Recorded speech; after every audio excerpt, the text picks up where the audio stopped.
So many of us bite our nails, right? It's something we just do, often without a second thought.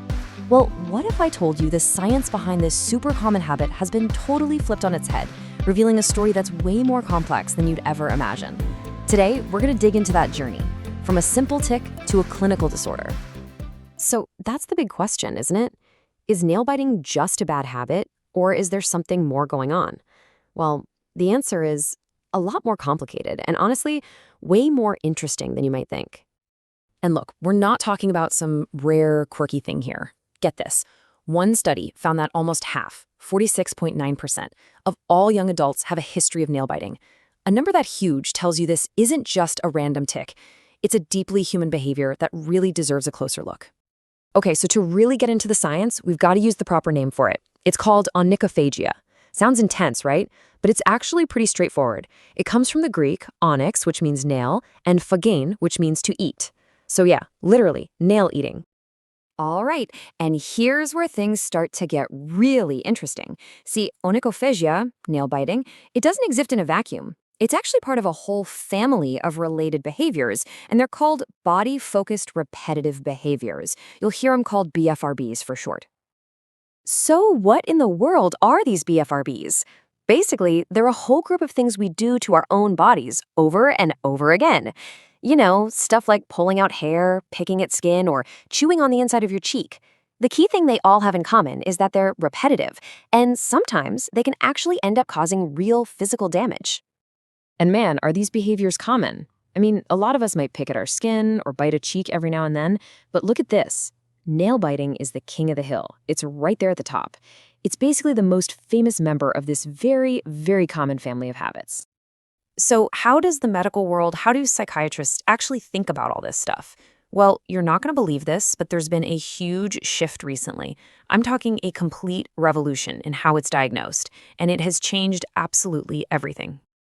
Okay, so back in the day, the Bible of psychiatry, the DSM-4, it threw severe nail biting into a box called impulse control disorders. Think about things like gambling addiction. That's where they put it. The whole idea was, oh, you just can't control an impulse. But then the new version, the DSM-5, comes along, and boom, it gets moved to a completely different neighborhood. Now it's classified under obsessive-compulsive and related disorders. It's basically a cousin to OCD now. And let me tell you, this wasn't just moving words around on a page. This fundamentally changed how we understand it and how we treat it. So what was the big aha moment? What was the discovery that made them completely change their minds? It came down to this one crucial insight. They realized the problem wasn't a failure to control an impulse. No. For people with severe BFRBs, the real intense anxiety kicked in when they tried to stop doing it.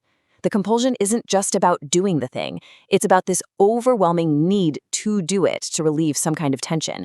And that's classic OCD territory. That's not an impulse control problem. Okay, so all of this brings us right back to the main event. Now that we know it's related to OCD, where's the line?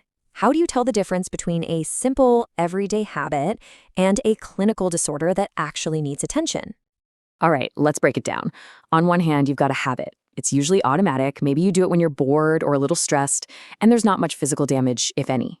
But it crosses over into a clinical disorder when it's not just occasional. We're talking frequent, intense episodes, when it's causing visible damage to your nails, to your skin, and this is the big one, when it's causing you real emotional distress or messing with your life, your work, your relationships.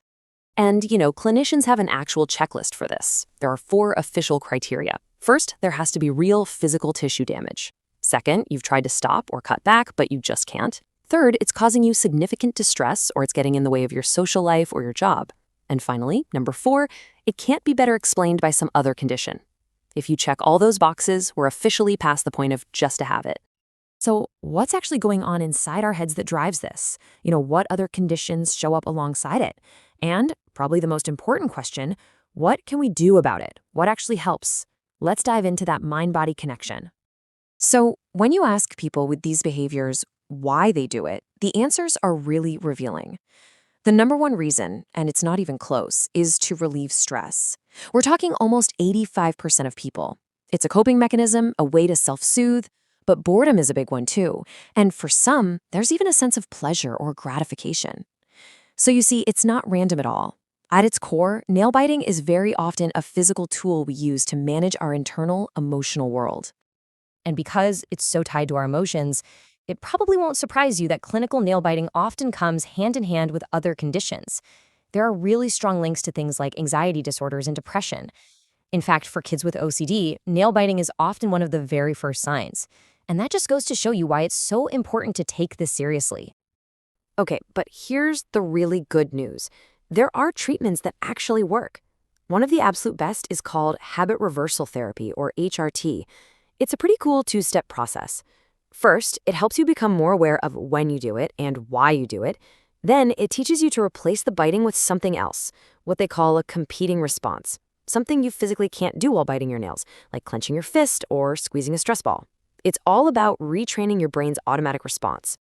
So, what a journey, right? We've gone from seeing nail biting as just this mindless little habit to understanding it as this complex behavior on a whole spectrum. And for some people, it can become a real diagnosable disorder that's deeply tied to anxiety and compulsion. It's a completely new lens for looking at something we all thought we understood. So, after all that, here's a question for you. How does knowing all this change the way you see your own habits?